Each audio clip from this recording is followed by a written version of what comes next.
Bonjour. Non, c'était trop long aussi.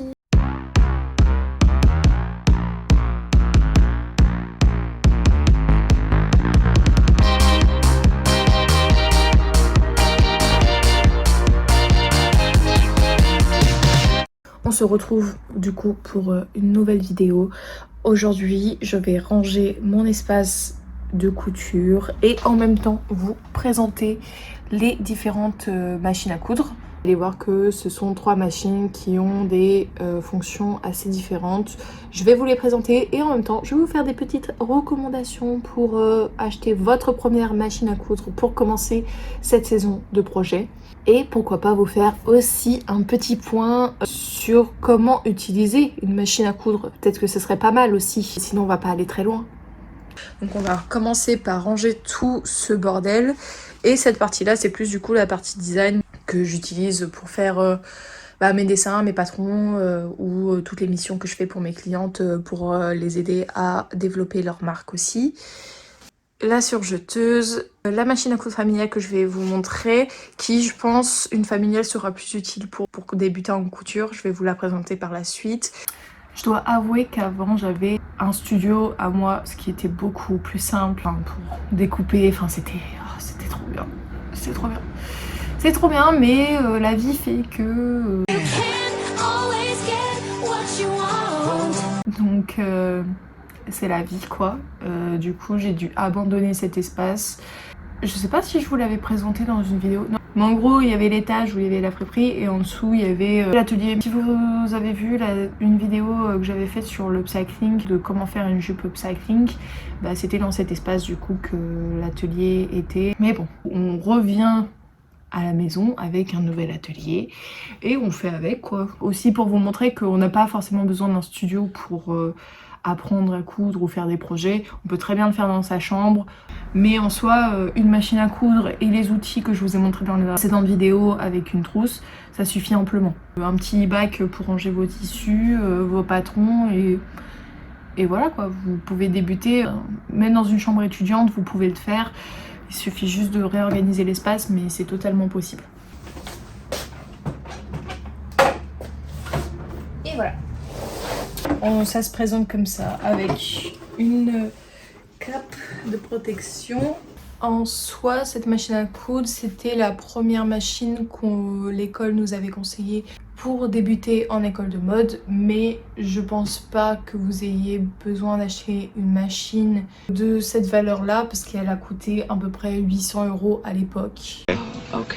C'est un certain investissement, mais pour débuter, je pense pas que vous ayez besoin d'acheter une machine aussi chère, clairement. Je vais vous présenter d'autres machines qui peuvent faire très bien l'affaire. Je me souviens, la première fois que j'ai débuté, j'ai acheté une petite machine Singer, je crois qu'elle avait coûté dans les 100 € à peu près. Je sais qu'il existe d'autres machines moins chères qui sont tout aussi performantes.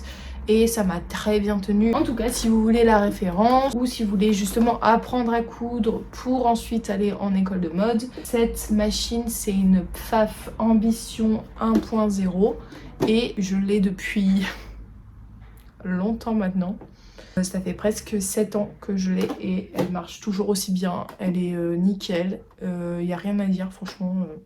Pour vous expliquer plus généralement, sur toutes les machines à coudre vous trouverez une espèce de table de numération avec tous les points disponibles. On a un point droit et un point zigzag et un point de boutonnière pour les machines les plus simples.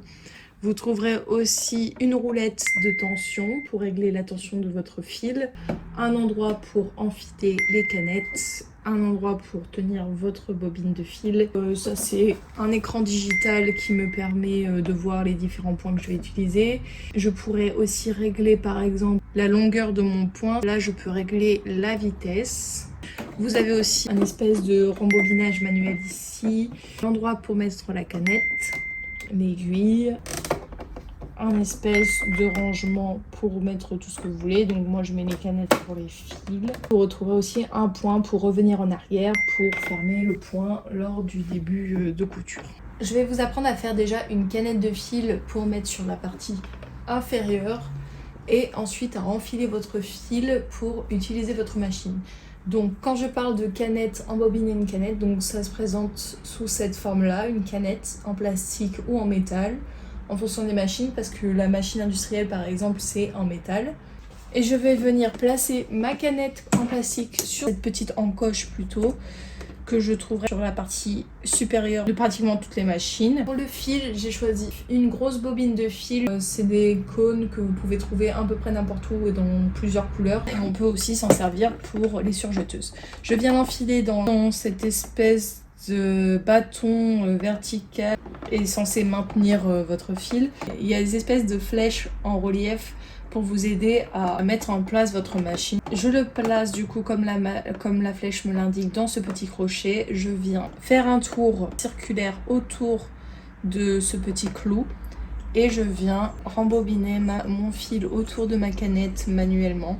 Très important, n'oubliez pas d'encocher vers la droite généralement votre canette et là vous n'avez plus qu'à appuyer sur la pédale. Quand vous avez fini, hop, vous remettez à sa place la canette, vous enlevez le fil, mais c'est censé vous donner ce résultat. Et maintenant, je vais vous apprendre à embobiner votre machine. On commence déjà par la partie du bas qu'on va ouvrir. J'enlève mon fil qui était déjà dedans, je vais le mettre ici. Je prends ma canette faite, je l'enfile dans le trou qui est censé être pour la canette.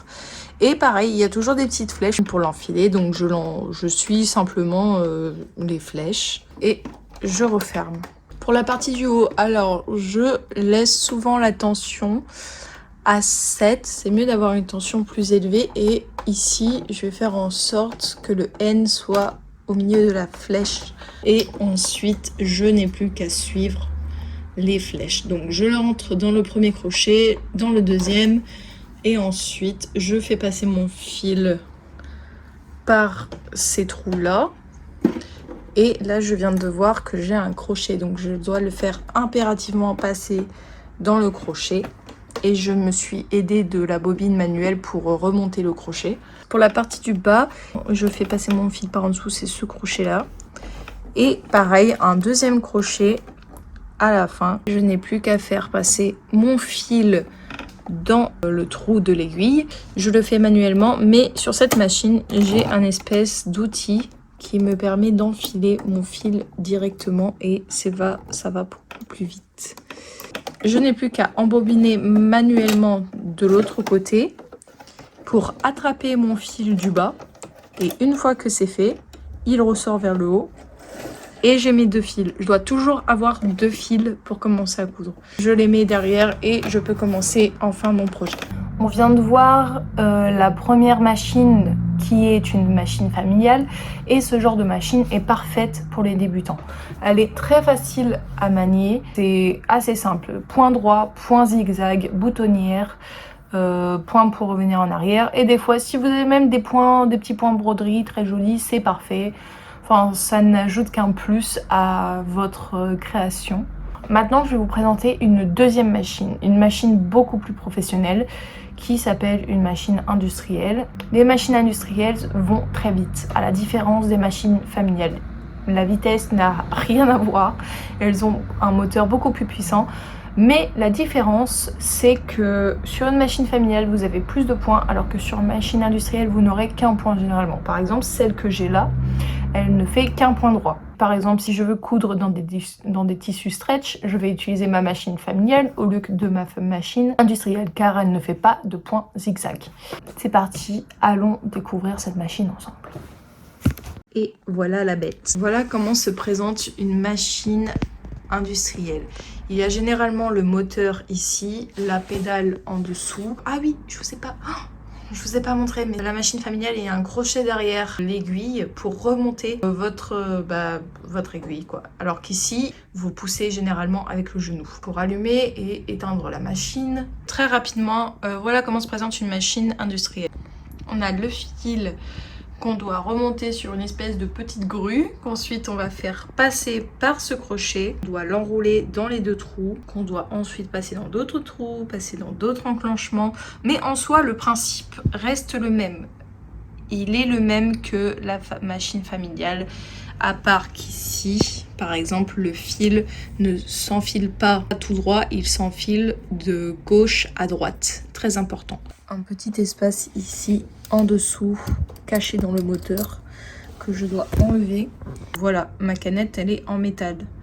Et elle se présente sous cette forme. Ici, même chose pour régler mon point, si je veux qu'il fasse 3 mm, 2 mm. Ici, c'est pour revenir en arrière. On a la partie manuelle. On a le genou, du coup, qui fait en sorte de remonter le pied. Cette espèce de tournevis qui ressemble un peu à une ouverture de coffre-fort, c'est fait pour régler la tension du fil. Donc je ne vais principalement pas coudre sur la machine industrielle, mais je veux juste vous montrer la différence entre la machine à coudre et la machine industrielle si jamais dans le futur vous voulez vous professionnaliser un peu plus. Déjà là on a le bruit du moteur, je ne sais pas si on l'entend très bien.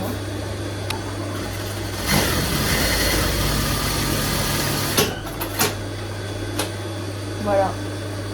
Oh, même pas, genre une seconde, j'ai déjà fait toute cette ligne là.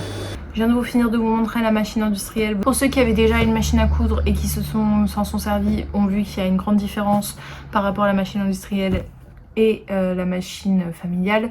Pour ceux qui n'ont jamais touché une machine à coudre, vous allez le voir par la suite. C'est sûr que la machine industrielle est super pratique pour la vitesse, mais la machine familiale peut offrir plus de possibilités parfois qu'une machine industrielle par rapport au nombre de points qu'elle peut vous procurer.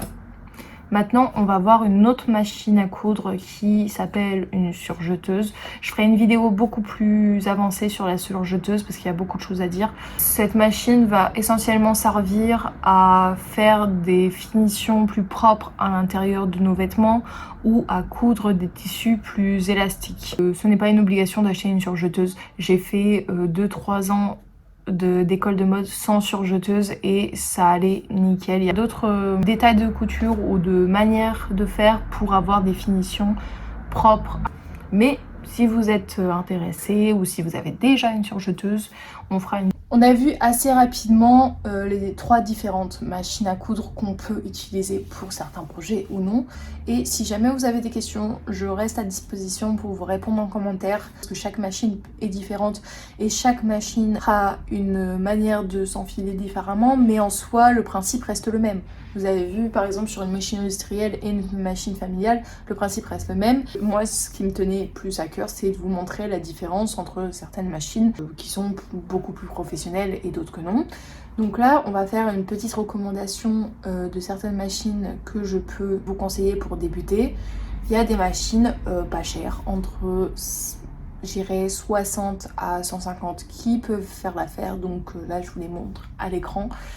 Et qui seront très bien pour débuter pour vous. Si vous avez acheté juste la machine, c'est déjà très bien. Vous avez déjà fait un grand pas. Vous allez ensuite vous éclater à investir sur du tissu, sur des fils, sur des boutons. Le tissu, c'est une matière constante dans notre quotidien et croyez-moi, on n'en manque vraiment pas. Vous pouvez très bien faire des vêtements pour pas cher et en plus les agrémenter à votre sauce et c'est ça qui est cool.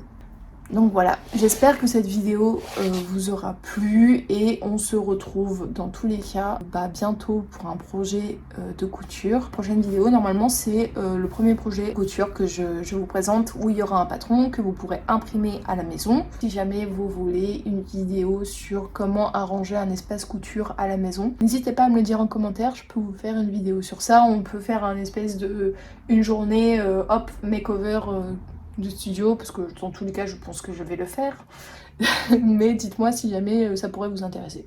On se dit à bientôt pour une nouvelle vidéo et bonne journée à vous. Ciao ciao.